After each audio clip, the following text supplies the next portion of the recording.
بسم الله الرحمن الرحيم والحمد لله رب العالمين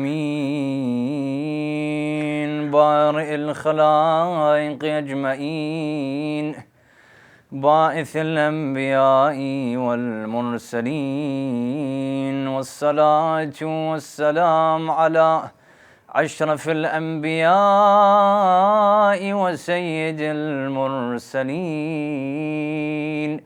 أبي القاسم محمد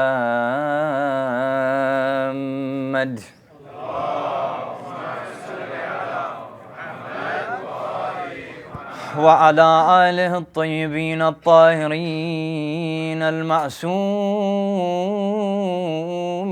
المظلومين الذين كلامهم نور وأمرهم رشد ووصيتهم التقوى وفعلهم الخير وعادتهم الإحسان وسجيتهم الكريم لا سيما على الحسين المظلوم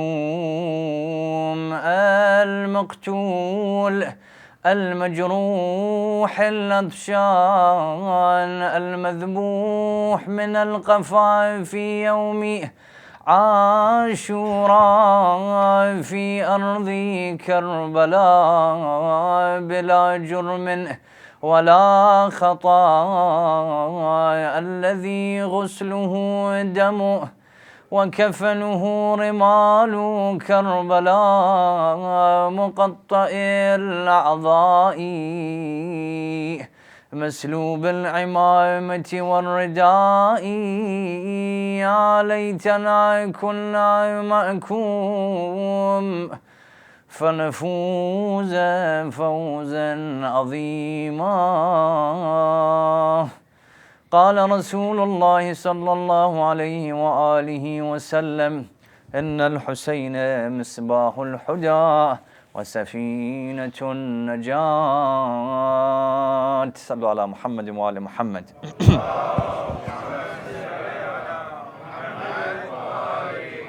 When people delve into history to look at different personalities, different figures, look at their lives, or look at the most influential people that have passed on this earth, approaches to this are very different. Some people, when they look at a certain personality, a person in history who was known as a figure who was influential, they look at this figure based on his input, i.e. where this person studied, where this person was nurtured, where this person grew, how this person benefited from that which was around him, the input that this person took in. Sometimes when a person looks at a personality, discusses, analyzes a figure in history, they look at his output, they look at what that person has given to society. And certain people, when they look to discuss influential figures in communities, in societies, in civilizations, often they look at where this person has studied, how this person has helped the communities around him, what influential differences this person made to life as we know it today. And also when people would discuss different individuals and personalities, they would often focus on looking at personalities who are popular in society. Today, if you, for example, make a search on the media and look at who are the most influential people in society that have ever existed, from Adam to this day, often you will find those individuals are mentioned who are very popular, who are known by people who when they lived had a large following. However, we understand that when I wish to analyze any figure, any personality, any shakhsiyya that has lived, whether he is religious or not a religious figure, whether he is political or whatever you have, we understand that any figure or personality has three parts to their existence. Even when a person discusses Allah subhanahu wa ta'ala in theology, Allah subhanahu wa ta'ala is discussed in these three ways. The first is the essence. Everything that exists today has an essence, has a dhat. For example, I look at an animal, the essence of this animal is a dog, kalb. The essence of that animal is, for example, a cow. The essence of this in front of me is a plant. The essence of the human being is insaniyya. Everything has an essence and a dhat. Likewise, everything has certain qualities and sifat. This mimbar has a certain color. Its essence is made of wood, mathalan. Its color, we can describe it. The plant in front of me, I can describe it. The qualities that this existence have. And the third part to understanding anything are the actions. The human being in front of me, what is his essence? Where is he from? I can discuss.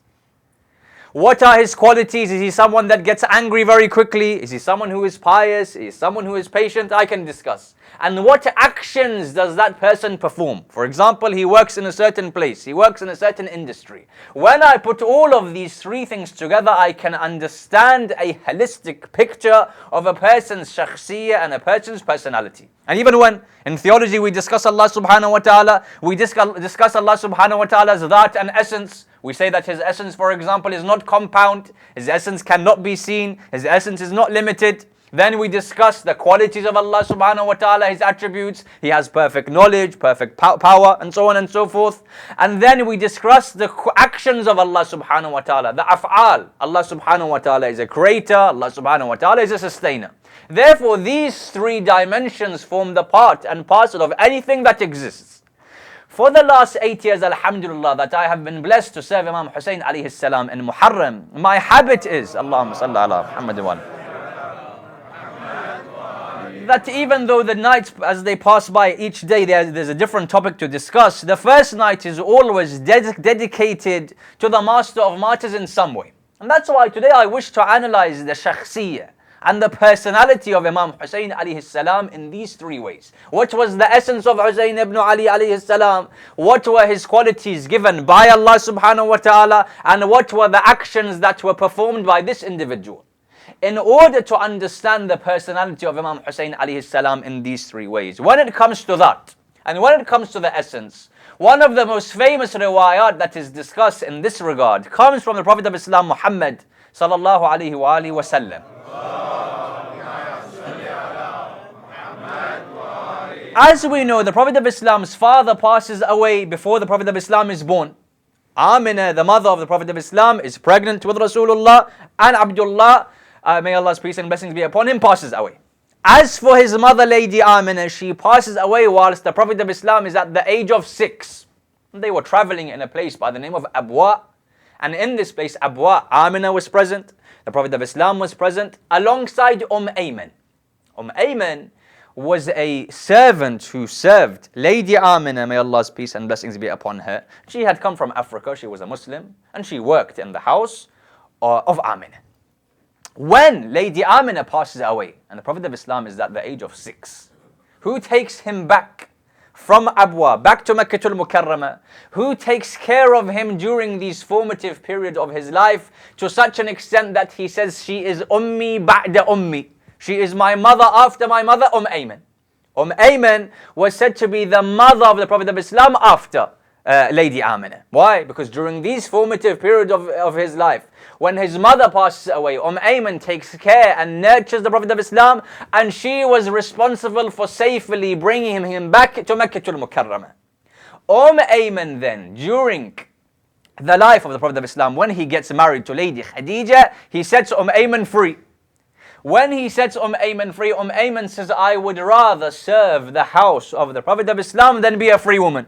So even though she was free, she would spend her life serving the house of the Prophet of Islam. And when the Prophet of Islam would migrate to Madinatul Munawwara, Ayman says, I migrated with the Prophet of Islam as well. And when she had come to Madinatul Munawwara, the Prophet of Islam had told the people that lived next to Ayman, take care of this second mother of mine. Ayman, therefore, is someone who was very highly regarded by the Prophet of Islam. She mentions in this riwayah, very famous riwayah, that one day she comes to the Prophet of Islam, Muhammad sallallahu alayhi wa alihi wa sallam,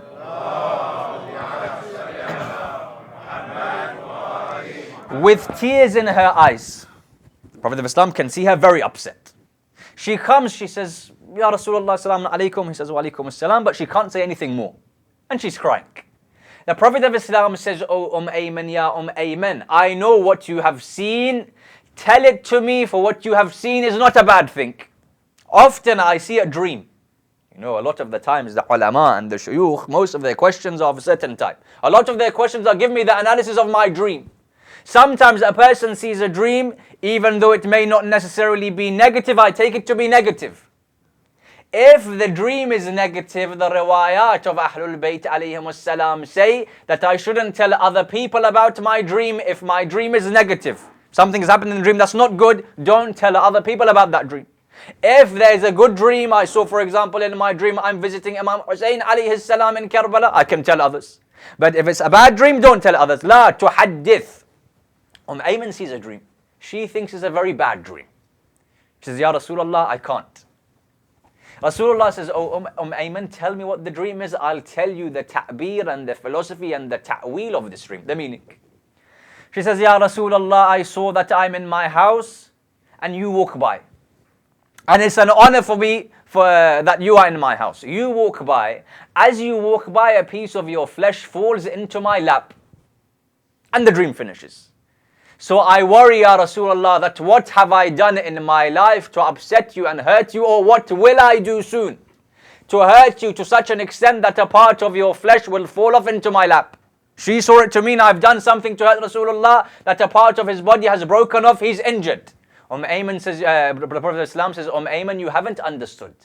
What do you mean? He says, soon a child will be born to my daughter Zahra alayha salam. And in the way that everyone has read the hadith, Fatima, bad'atun minni, she is a part of me, she is a part of my flesh. That child is also a part of the flesh of the Prophet of Islam. And this Hussein of mine, who is a part of my flesh, will one day be sitting in your lap. And this is that dream that you have seen. In other words, when it comes to understanding the essence, the that, everything has an essence. What is the essence of this animal? The essence of this plant? The essence of this member is wood? What was the essence of human beings? A human being was made up of haywan and aql. But what was the essence of Ahlul Bayt alayhim as-salam? The essence of Ahlul Bayt is that they were part and parcel of the flesh of the Prophet of Islam. Because when we are told bad'a, that the Prophet of Islam is saying, he is a part of me. What do we understand about part and whole? The part and the whole have a very interesting relationship in such a way that without the juz, without the part, the whole is incomplete. In other words, without Hussein ibn Ali, you can't understand Rasulullah. The Prophet of Islam is incomplete without Imam Hussain alayhi salam. Also, what do you understand? I have, for example, juice in a glass. This is whole. I took a part out. You'll notice that the exact same qualities that are found in the part are found in the whole. The exact same qualities found in the whole are found in the part. So for example, I took this juice, I put half in one glass or 1/3 in one glass, I left 2/3 in the other. I'll notice that the same amount of sugar is in this one, the same amount of other nutrients and vitamins, exactly the same. The Prophet of Islam says, Ayman, Hussein ibn Ali, if you want to understand his essence, understand his essence as a part of the Prophet of Islam. That the knowledge you found in Rasulullah is the same as the knowledge you find in Imam Hussain alayhi salam. And the courage and the wisdom and all of these qualities, because he is a juz of the whole, which is Rasulullah sallallahu alayhi wa alihi wa sallam.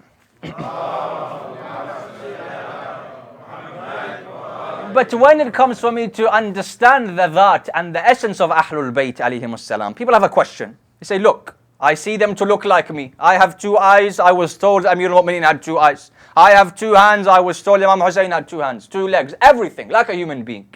However, I don't see them to be like human beings. And I know that they weren't angels. They weren't malaika. Yes, they were better than angels, of course. Of course they were better than angels. But in the way that they were formed, they didn't look like angels. So how do I understand the essence of Ahlul Bayt alayhimus salam? One of the ulama, he was asked this, he gave a very beautiful example.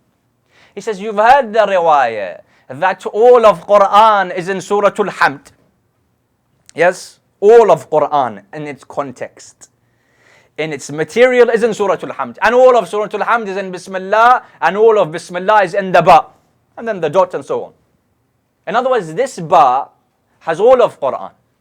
He says, take this ba, within which found is all of Quran, and take your pen and draw another ba. Both look exactly the same. Both have the same curve. Both have one dot underneath. But there is a big difference between this ba and that ba. What's the difference? The difference is this ba that I have drawn is empty, is khali. This ba, however, has all of Quran found within it, even though they both look the same.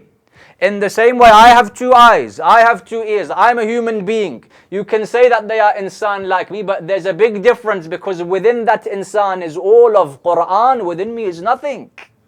I may think that I'm the same in my essence as Ahlul Bayt alayhim wasalam, but their nur and light was something different. They look like me, but they're completely different. How? If I was to ask, what's the difference between me as a human and an animal? You'd say the difference is what? They move, I move. I have free will, they have free will. When they move, they wish to move. I get thirsty, the animal gets thirsty. I get hungry, the animal gets hungry. I sleep, the animal sleeps. The only difference you find between haywan and insan is that I have aql and intellect. The haywan doesn't have aql and intellect. Out of all of the things we are the same, there's one thing different. 90% we're the same. One thing different makes me the best of creation. The haywan isn't the best of creation. One thing can make this change. In the same way, the Prophet of Islam, Muhammad sallallahu alaihi wasallam,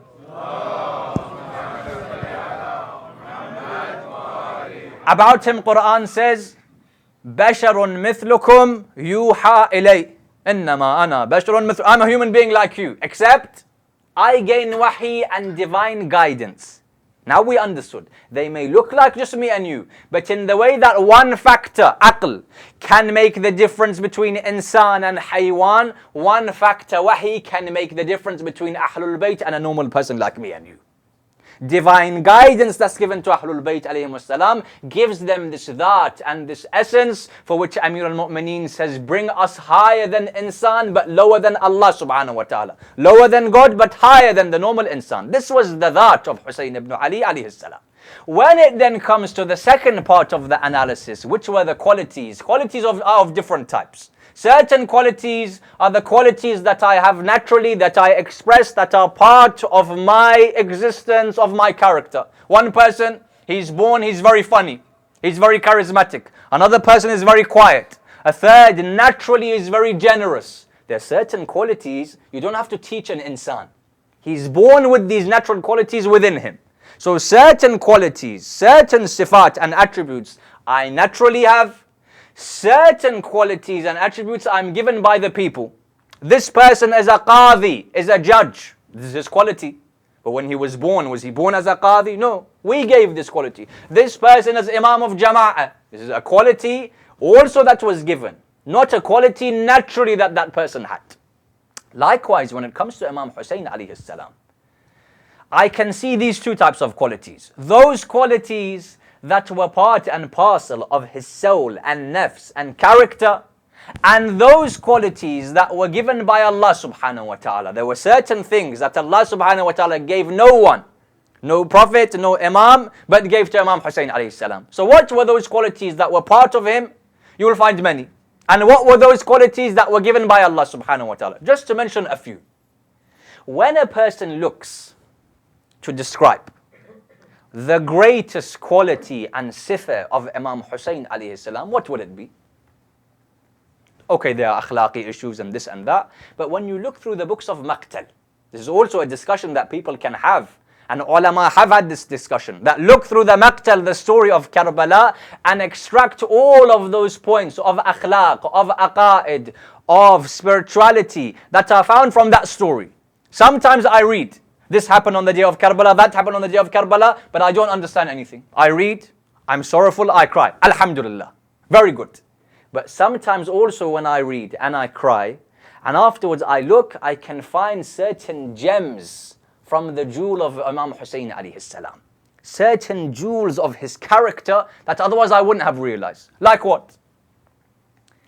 Imam Hussain alayhi salam, as we know, on the night of Ashura, comes to Abu al-Fadl Abbas alayhi salam. He says, "Oh my brother, tell Umar ibn Sa'd that Hussain ibn Ali wishes for one more night." We recite this every single year. He wishes for one more night.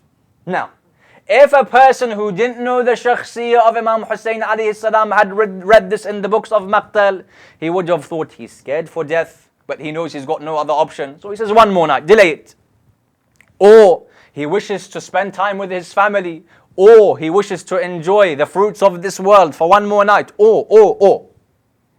To remove this doubt, Imam Hussain alayhi salam says, Ya Abul Fadl, tell him that I wish to spend one more night. Why? Because you know how much Hussain ibn Ali loves istighfar and ibadah of Allah subhanahu wa ta'ala.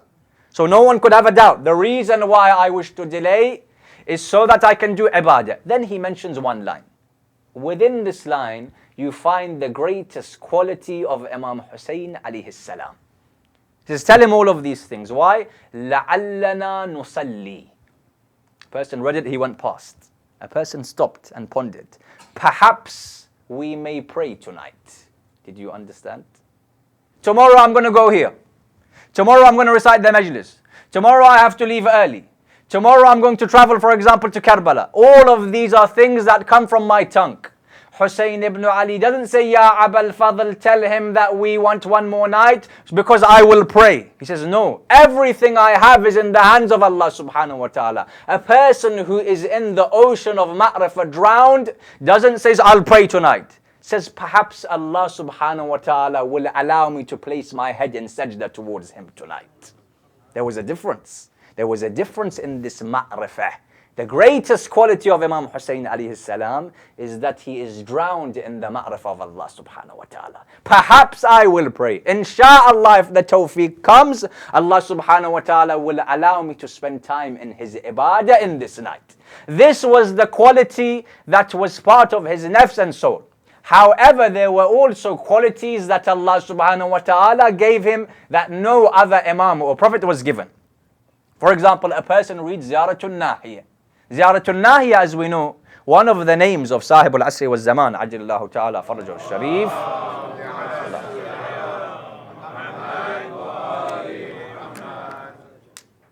At the time, in Ghaybatul Sughra, when the people would write in correspondence to Sahib al-Asr, they can't write the name of the Imam. They can't write, for example, the 12th Imam. No. Why? Someone finds it, they get in trouble. So they would have code words referring to Sahib al-Asr. For example, Ya Sayyid or Ya Nahiyat al-Muqaddasa. The Nahiyah is a place. Nahiyah means a site. The pure side, the pure place. This was one of the titles of Sahib al-Asr. Ziyaratul Nahiyah is a ziyarah from Imam Mehdi salamullah alayhi about Karbala and what takes place. And within these 10 days, at least once, every single person, even if the translation, they should look through this ziyarah and see how the Imam mentions the story of Karbala. In Ziyaratul Nahiyah, as well as mentioned in other narrations. And today a person goes to visit Imam Hussain alayhi salam, they can see these things written outside of the area where the Imam is buried. Those three gifts that Allah subhanahu wa ta'ala bestowed Imam Hussain alayhi salam with, that he didn't give to anyone else. You know them, I wish to analyze them. What do they mean? The first was what Sahib Zaman says, istijabat ad-du'a tahta qubbatih. The first gift that Allah subhanahu wa ta'ala gave Imam Hussain alayhi salam was that any person does a dua for halal under the dome of Imam Hussain alayhi salam, Allah subhanahu wa ta'ala answers. And you've been, and many of you have done those du'as. And they have been answered and they continue to be answered. This issue, in order for us to analyze what it means, istijabatu du'a tahta qubbatih, needs me to give you an introduction of one of the great ulama by the name of Sheikh Ja'far Shushtari. Sheikh Ja'far Shushtari has a book, very famous book, by the name of Khasa'isul Husayniyya, where he goes and mentions the different merits of Imam Hussain alayhi salam. Sheikh Ja'far himself studied in the Hawzat and returned back to this town of Shushtar in Iran. This is when he returned back. He was an alim, father, used to teach. He also used to sit on minbar and guide people, preach, give lectures.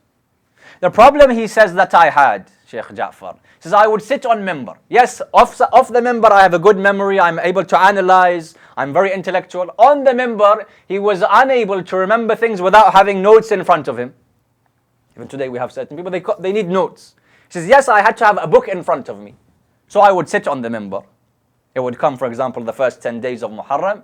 I would have tafsir of As-Safi of Mullah Faith Kashani, and I would preach from this book of tafsir. And then I would have a book, Rawdatul Shuhada of Masa'ib, and I would read from this book in Masa'ib. Now some people, they have notes, but they don't completely always look at those notes throughout the whole time. He says, I had the book, I couldn't take my eyes off. And I noticed that there were many people in front of me because they had respect for me as an alim, as a person from the house, so they would come. However, I noticed that all of that time I would spend reading from this book, from Tafsir Safi, then reading the Masa'ib from Rawdat al-Shuhada. However, it didn't have the impact that I wish for it to have. There was a very limited impact of this tabligh of mine. Naturally, I was unable to have that oratory and bayan. My memory wasn't that good that I can read and give khitaba without a book. When it would come to me mentioning the Masa'ib, people weren't able to cry as easily because I'm reading from the book. He says, years passed like this, 10 years, even more. Years passed like this. One day I would get off from the minbar. I noticed people weren't engaging in the way that they should have engaged. Every single night anyway, he would wake up for Salatul Layl, he would cry and weep to Allah subhanahu wa ta'ala. He says, that day I took the wasila of the Imma alayhim salam, especially Imam Hussain alayhi salam, to give me a sort of power of bayan, of oratory.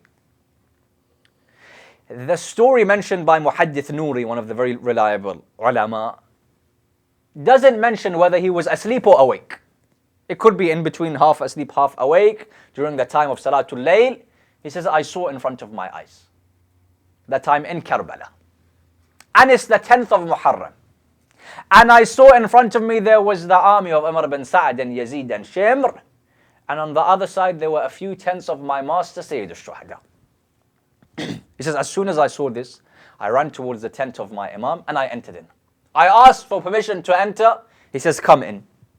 He placed me next to him. Imam Hussain alayhi salam then tells Habib ibn Madahir, he says, oh Habib, Sheikh Ja'far Shushtari has come as our guest. We don't have any water to give him, but bring whatever we have so we can feed Sheikh Ja'far, our guest. Okay, this didn't take place, it was a vision. But this is the generosity and hospitality of Hussain. Because today, wherever there is a majlis, how many people are being fed from the name of Abu Abdullah al-Hussain alayhi salam?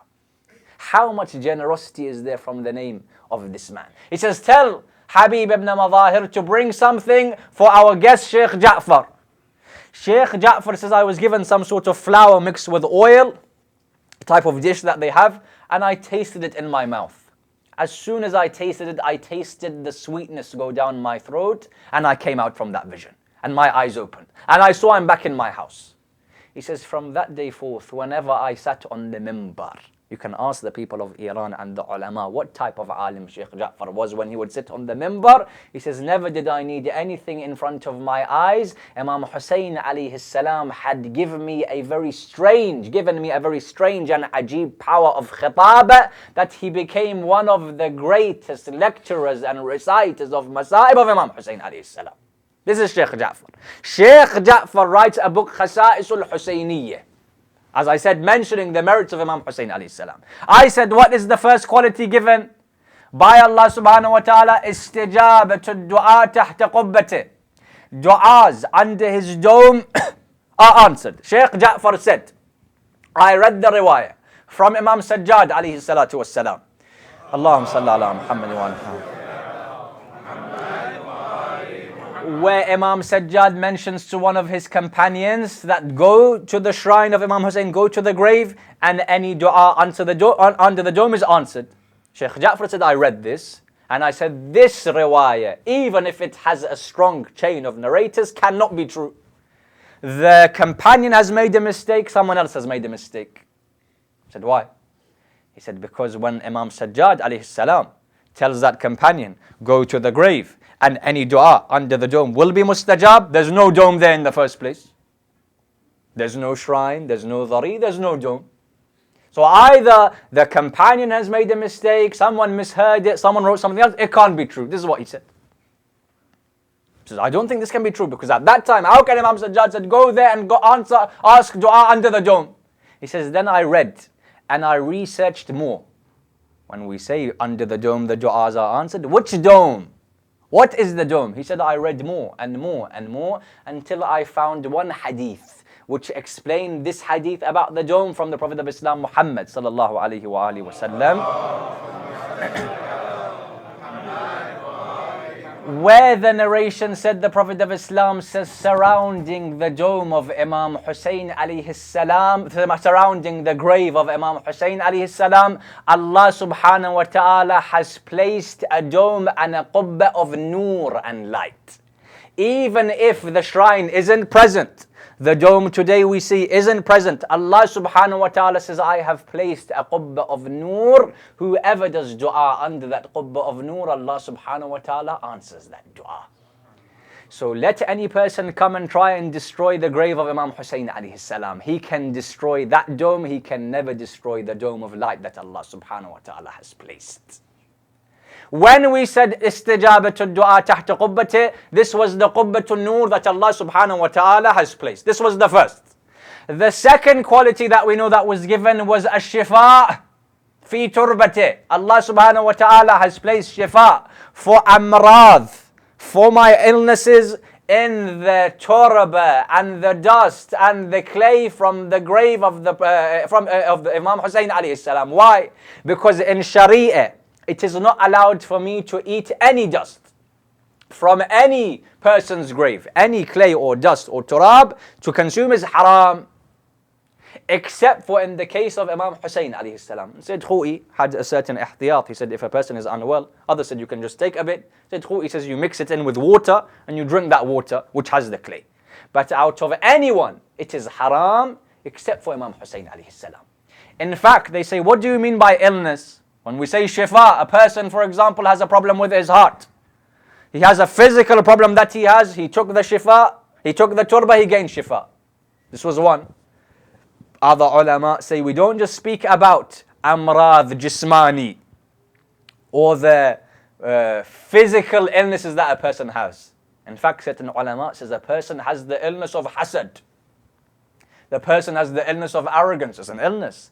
A person can't stop showing off. Illness of his soul. For that even a person can take a bit of this turab of shifa, and through the barakah and blessings of Imam Hussain, even the illnesses and diseases of one's soul will be cured from the dust on the grave of Hussain alayhi salam. When you look at the riwayat about this turba of shifa and of healing from the grave of Imam Hussain alayhi salam, the companions mentioned that we would see our master Imam Sadiq salawatullahi wa salamu alayhi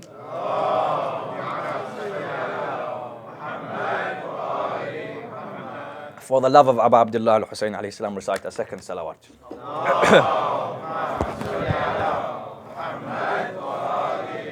They said we would see our master Imam Sadiq alayhi salam in the masjid take out something from his pocket, a piece of cloth. Now there's a certain type of cloth in Arabic within which you keep diamonds. It's very delicate cloth, or you keep something very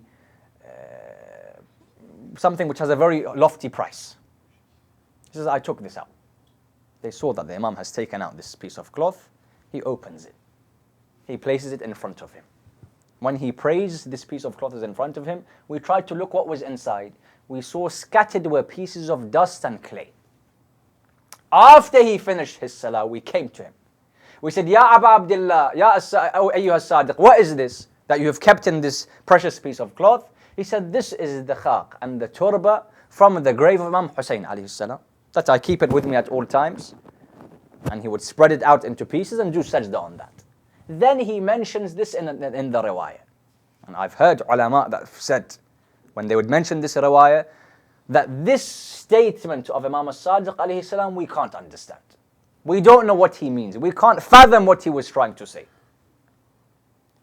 Imam Sadiq alayhi salam says when he shows to his people that there is this dust and turba in this piece of cloth, he says, don't you know that a sajda, a prostration on the turba of Imam Hussain alayhi salam removes the 7 veils that are in front of a person when he goes towards his prayer. The 7 veils, what are these 7 veils? Ulama say we don't know what was meant as to how one sajda on the turba of Imam Hussain alayhi salam removes the 7 veils, but the Imam said it.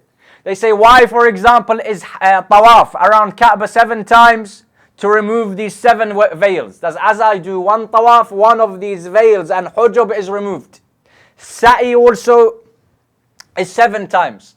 When a person prays salah, it is mustahab, and this is also because of Imam Hussain alayhi salam, it is mustahab when a person prays salah that at the beginning they do 7 takbirat and they make one of them takbiratul ihram.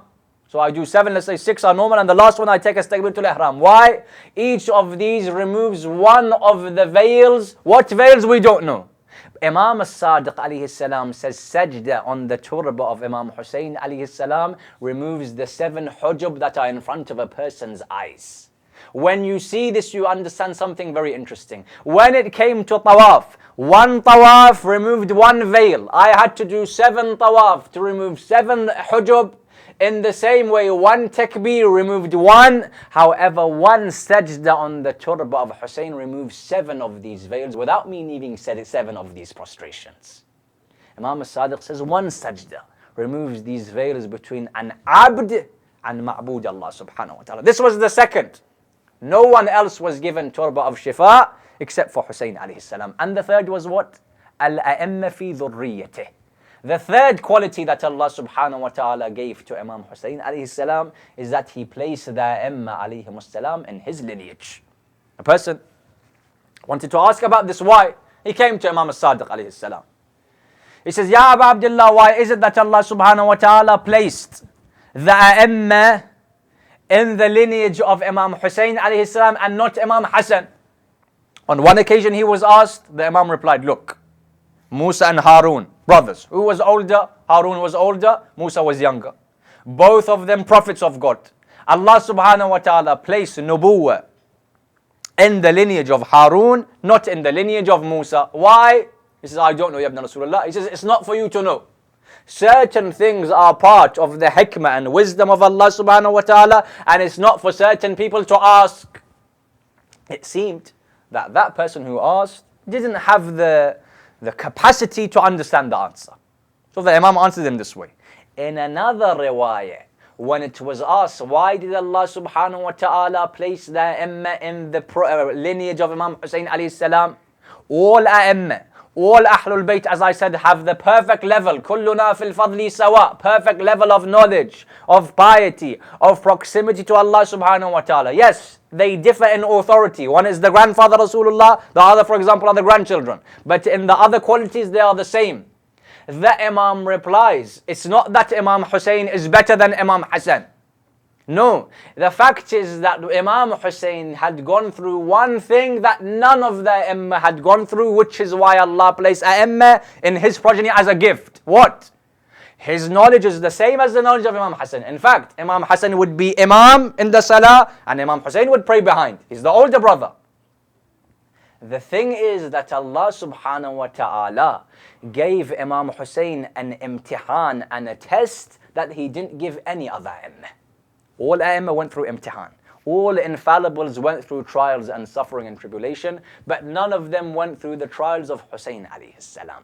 Because of this imtihan, due to these trials and tribulations, Allah subhanahu wa ta'ala says, as a gift I kept the Imma in the progeny of Hussain alayhi salam.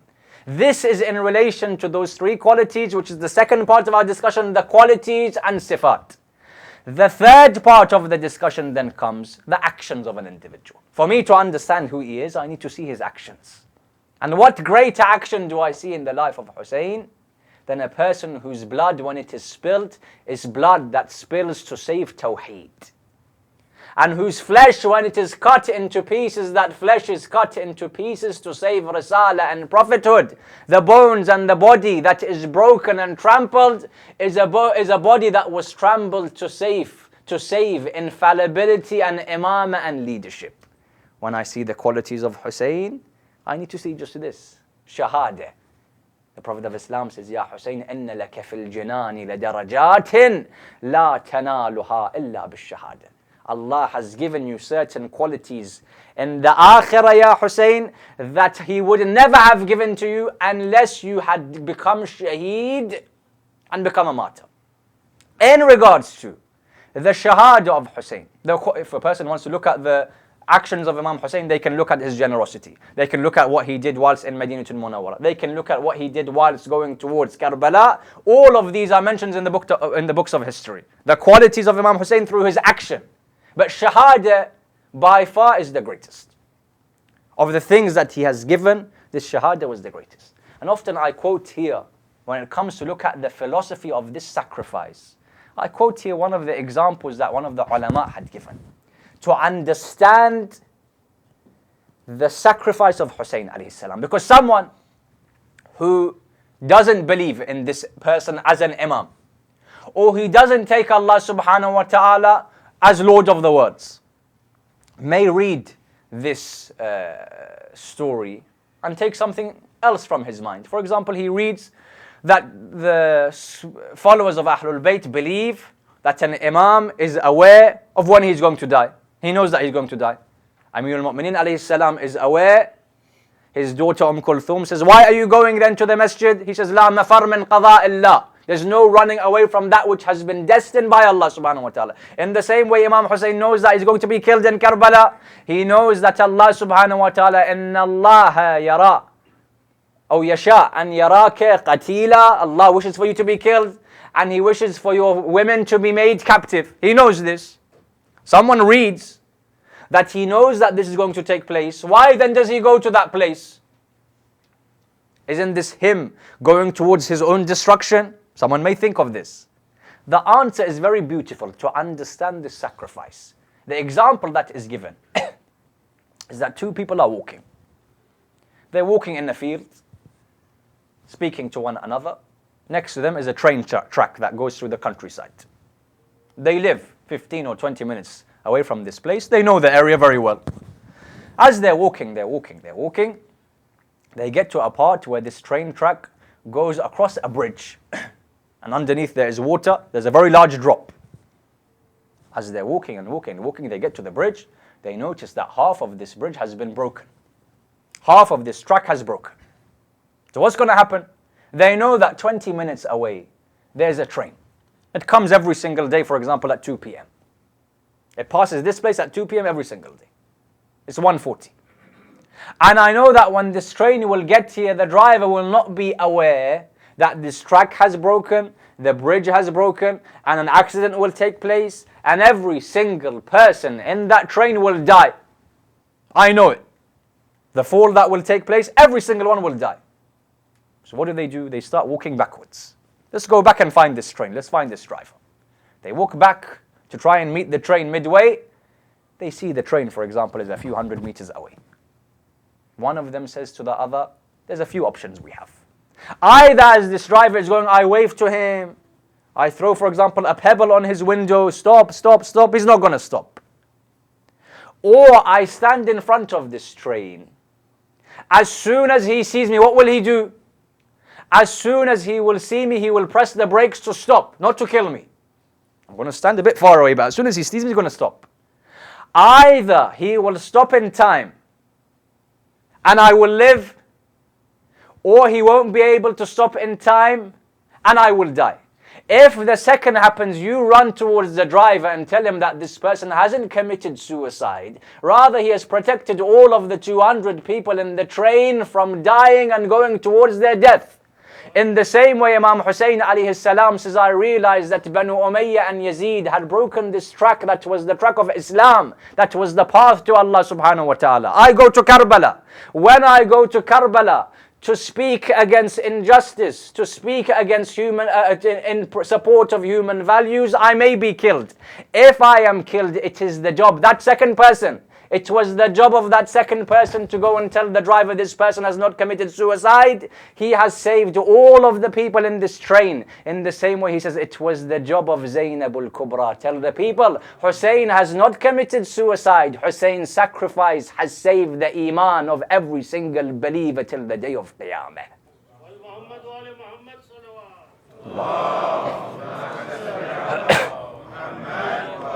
إن لك في الجنان لدرجات لا تنالها إلا بالشهادة. Oh Hussein, this was your shakhsiyah. The actions you gave, the blood that you allowed to spill from your body, from the heart, from the depths of your heart, this blood that spilled, that fell on the plains of Karbala. These were the actions that you gave. The Prophet of Islam says there are certain things that he was given in akhirah, solely for this shahada. What type of flame is Hussein alayhi salam? What type of flame and candle? That he has made every single person who is a believer into a moth, circumambulating this flame of Hussein alayhi salam. You have come again like a flame is placed and the moth is going around. You have gathered again to do tawaf of the flame that is Misbahul Huda wa Safinatul Najah. Today, in this day and age, I need to see and look in the horizons. Whether the moon has been seen, I need to check this place and that place. To see whether the hilal of Muharram al-Haram has been seen or not. One of the companions says in Madinatul Munawwara says, never did we have to look into the skies to see the hilal of Muharram. When I want to know whether it's first of Muharram or not, never do I have to go and look at the hilal. Rather, I would see the face of my Imam. And I would see the huzn and grief on his face, and I could tell that the moon of Muharram has been sighted. The believers, this is what they would do. They wouldn't need to go and look at the hilal and the crescent. They would say, we would look at Imam as-Sadiq. We would look at Al-Baqir alayhi salam. Grief covering his face, we realize the month of Hussein is here. Ya Allah, those believers were able to look at their Imam and see the grief. I wish to look at the face of Sahibul Asr, to see the grief on his face, to realize that the month of Hussein has come. And the hearts of the believers are covered in this black cloth, which is Aza of Hussein alayhi salam. When it comes to the first night of Muharram, companions came to the A'imma alayhim salam during these days, and companions would see the reaction of the A'imma alayhim salam. In fact, when a person comes together in majlis, the same Sheikh Ja'far Shustari in his Khaza'il al-Husayniyah mentions numerous occasions of different majalis that took place before Imam Hussein has even been killed. From the Anbiya to the Awsiya, everyone he mentions. One of those, he says, that the Prophet of Islam would often come and see his child Hussein ibn Ali alayhi salam, and he would touch a certain part on his neck and begin to kiss it. When he would cry, Imam Hussein would say, Ya Jadda, lima tabki? Why do you cry? He would say, Uqabbilu mawdhi as-suyuf wa abki.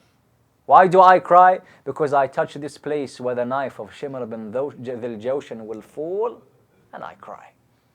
They would come to each of these A'imma, and each of these A'imma would cry and weep and mention the musibah of Hussein alayhi salam. And so today is the first night of Muharram. We wish to bring our hearts towards Karbala and recite the ziyarah of Hussein alayhi salam. Recite those lines which a person wishes to recite under this dome and qubba of Hussein ibn Ali alayhi salam. What do we recite? Assalamu alayka ya Aba Abdullah وعلى الأرواح التي حلت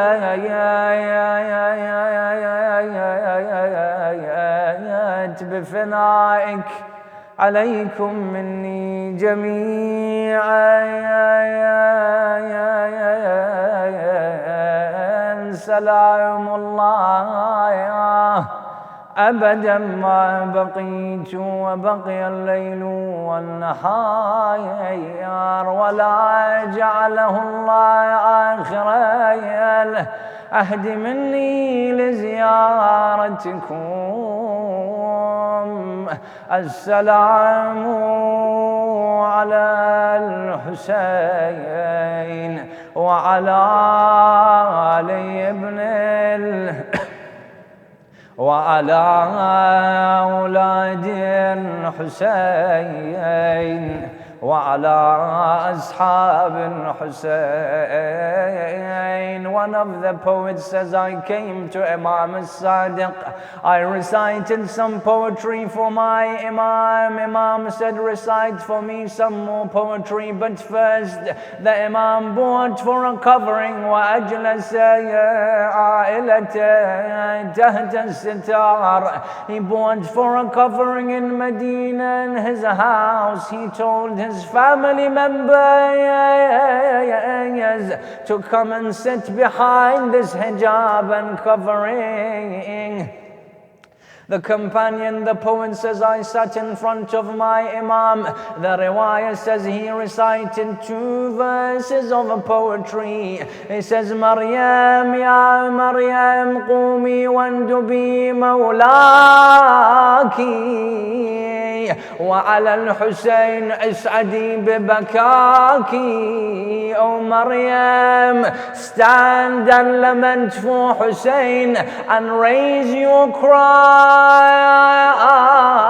for Abu Abdullah. When suddenly behind the hijab one of the children was crying to such an extent, As-Sadiq after 2 lines tells the poet, do not recite anymore, for my child is unable to bear the masa'ib of my grandfather Hussein.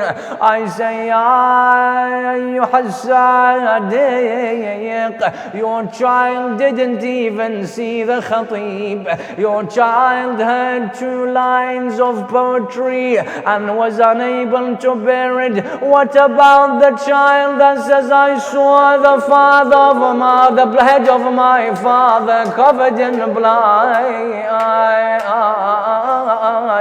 The companion says, we wept and cried, and we could hear the cries of Imam Sadiq from far away. And then Ibn Shabib would come one day to Imam al-Ridha, and it would be the 1st of Muharram. Shabib says, I saw my Imam distressed and sorrowful. I said, Ya Abul Hussain, why are you distressed? Why are you grieved? Imam Ridha would say, Shabib, Ibn Shabib, don't you know, today the moon of Muharram has been seen on the horizon.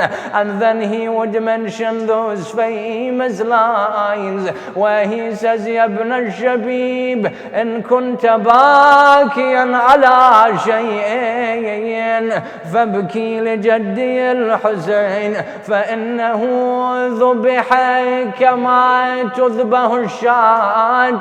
He says, O son of Shabib, if you wish to cry for anything in this world, cry for my grandfather Hussein.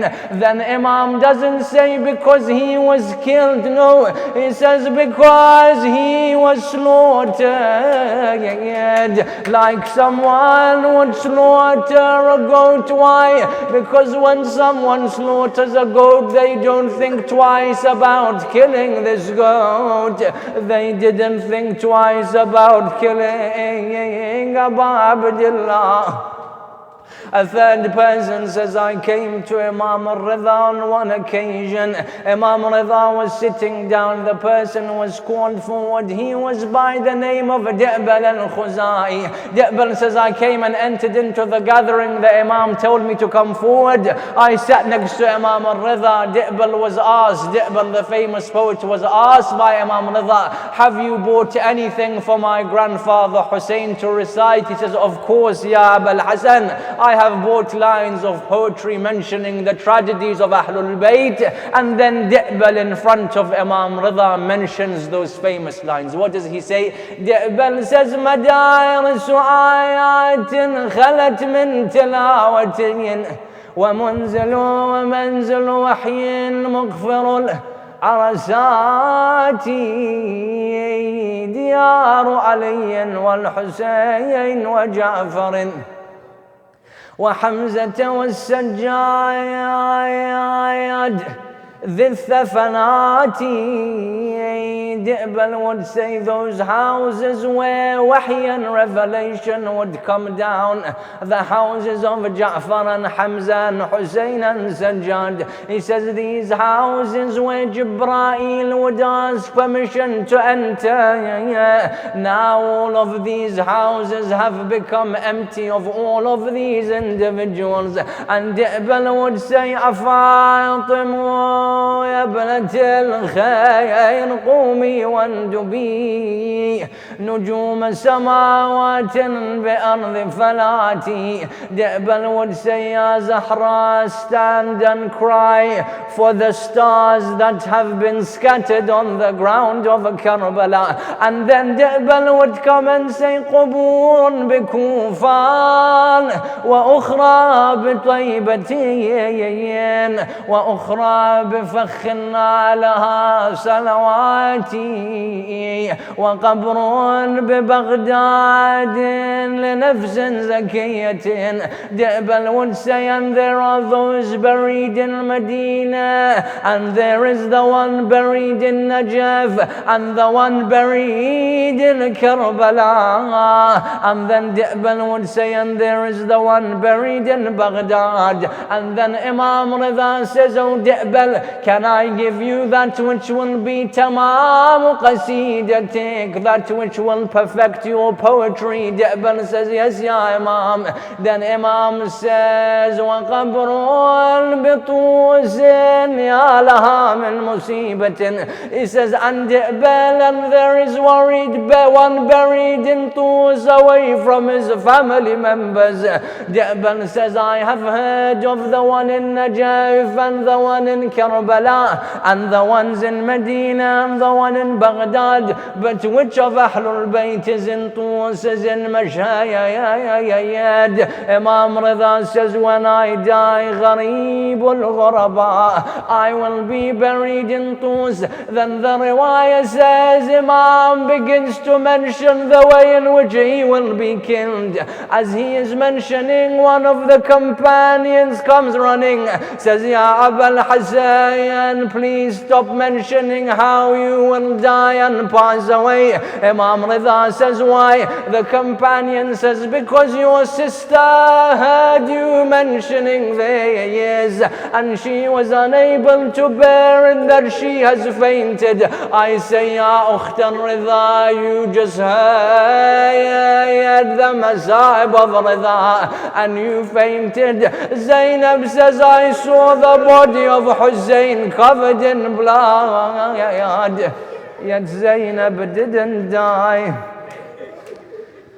على لعنة الله على القوم الظالمين وسيعلم الذين ظلموا أي منقلب ينقلبون إنا لله وإنا إليه راجعون. يا حسين.